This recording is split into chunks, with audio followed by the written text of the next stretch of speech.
Oui. Que le médecin a raison quand il dit que vous devez rester encore hospitalisé. Mais de toute façon, je vais vous dire, de toute façon, j'étais venue il y a combien de temps?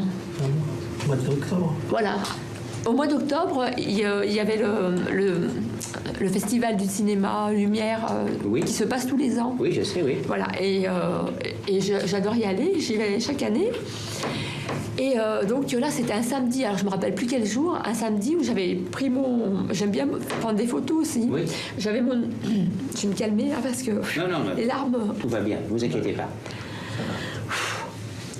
J'avais pris mon sac avec mon appareil photo pour aller au festival Lumière, voilà.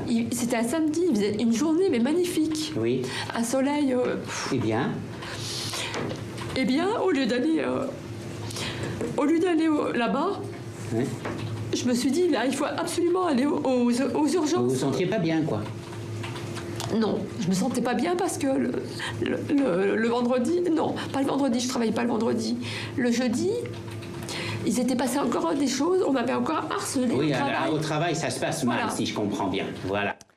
Bonsoir, bonjour Jean-Baptiste. Bonsoir Xavier, bonsoir à tous. Alors 12 jours, c'est donc le titre de ce nouveau film de Raymond Depardon. Un film, on vient de le comprendre dans cet extrait, qui est réalisé dans un hôpital psychiatrique. Oui, c'est la troisième fois que Raymond Depardon réalise un film dans les hôpitaux psychiatriques. Après, en 1982, San Clemente, puis après Urgence en 1988. Alors, c'est un film qui s'intéresse aussi à l'autre centre d'intérêt important de Raymond Depardon, le fonctionnement de la justice, puisque vous l'avez compris avec cet extrait, il s'agit de malades qui sont internés d'office et qui sont présentés à un juge de la liberté. Et avec seulement 3 caméras, Raymond Depardon, avec sa femme Claudine Nougaret, signe un grand film sur cette frontière ténue et poreuse, on pourrait dire, entre ce qu'on appelle la folie et ce qui est communément considéré comme la normalité. Donc moi, je suis la juge des libertés et de la détention et je suis chargée aujourd'hui de vérifier la procédure vous concernant. La procédure s'est passée au tribunal. Je suis jamais passé au tribunal, je suis raconté. C'est à l'hôpital du Vinatier de Lyon, l'un des plus grands d'Europe, que Raymond Depardon a posé ses caméras. En France, depuis une loi de 2013, un magistrat doit donner son accord pour poursuivre toute hospitalisation d'office au-delà de 12 jours, un dispositif mis en place pour protéger ces malades contre les abus. Moi, il me touche beaucoup parce que, si vous voulez, ils disent je veux sortir. Et au fond, je comprends. Parce que ça serait, pour moi, ça serait la pire des choses de me priver de liberté. Et c'est vrai que c'est assez touchant de voir des gens comme ça qui ne sont pas encore guéris, mais qui arrivent, ils vont se guérir, ils ont guéri. Tous les gens que j'ai filmés maintenant sont sortis.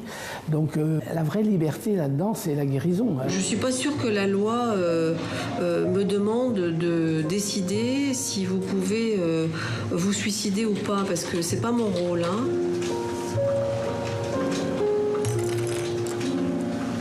Donc je vous dirais bien que dans mon parti politique, moi, je vais supprimer les psychiatres. Je suis fou, j'ai la folie d'un être humain. Audience après audience, 12 jours montrent des malades, dangereux pour eux-mêmes ou dangereux pour les autres, parfois irrationnels, parfois lucides. Leurs réponses font s'interroger le spectateur. Qu'est-ce que la maladie mentale? Où est la frontière entre l'aliénation et la normalité? Des témoignages qui révèlent aussi les mots MAUX de notre monde. C'est incroyable parce qu'en faisant ce film, on faisait une photographie extrêmement précise en fait de la société française. On a un peu tout, on a la violence au travail, la violence dans la rue, voilà, le viol, les gens qui veulent se suicider, les problèmes familiaux. C'est une photographie incroyable de notre société, pas de la marge, de notre société aujourd'hui actuelle. Sur 10 audiences filmées par Raymond Depardon, aucune ne donnera lieu à une décision judiciaire de remise en liberté, mais longtemps, les paroles et les visages de ces malades resteront gravés dans votre esprit.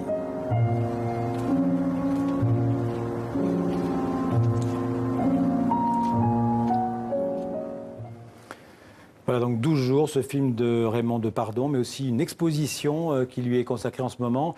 C'est à Paris, à la Fondation Henri Cartier-Bresson, une exposition qui est intitulée Traversée, traversée à l'infinitif. Oui, c'est parce que tout simplement, en plusieurs salles, 2 grandes salles, on traverse le travail de Raymond Depardon qui a commencé il y a plus de 60 ans dans la ferme familiale. 4 thèmes forts dans cette exposition: la terre natale, la terre des paysans, les voyages, la souffrance et l'enfermement, précisément, avec son premier travail en Italie à la fin des années 70, au début des années 80. Et ce que l'on voit à travers ces nouveaux tirages, ces beaux tirages, c'est l'œil du photographe, un photographe qui va plutôt sur les temps morts, on le voit sur ces photos, et qui recherche ces moments qui ne sont pas l'instant décisif que cherchait précisément Henri Cartier-Bresson, lui. On marche un peu au mérite quand on fait des photos. C'est-à-dire qu'on a toujours le sentiment que, comme on s'est donné du mal pour faire cette photo, qu'elle est bonne. Et en fait, ça n'a rien à voir, parce qu'il y a des photos comme ça que tu fais comme ça, de ta chambre d'hôtel, du balcon, pouf, tu fais une photo, aucun mérite, et elle est formidable. J'ai commencé très tôt, à 16 ans, 17 ans. Anormalement trop tôt, quoi, bien sûr, puisque je n'ai pas fait d'études. Du coup, j'ai été très vite photographe de presse, avant même les années 60, quoi. Et donc, c'est vrai que je traverse une période longue, un peu trop longue, mais voilà, je suis toujours vivant, à 75 ans.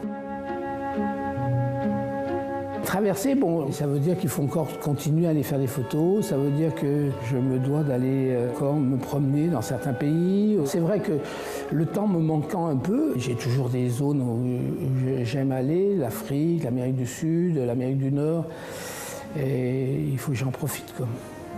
Donc l'exposition et le film, on peut rappeler les dates? Alors l'exposition, c'est à la Fondation Henri Cartier-Bresson à Paris, dans le quartier de Montparnasse, où vivait Cartier-Bresson. C'est jusqu'au 24 décembre, ça a été prolongé, hein, c'est pas le 17 décembre qui est affiché sur cette affiche. Et puis le film 12 jours qu'il faut absolument pas rater, de Raymond Depardon et d'ailleurs Claudine Nougaret, sa femme, son ingénieur du son. Le film sort mercredi en France et un petit peu plus tard, le 13 décembre, en Suisse. Un remarquable documentaire. Merci Jean-Baptiste, à demain. À demain.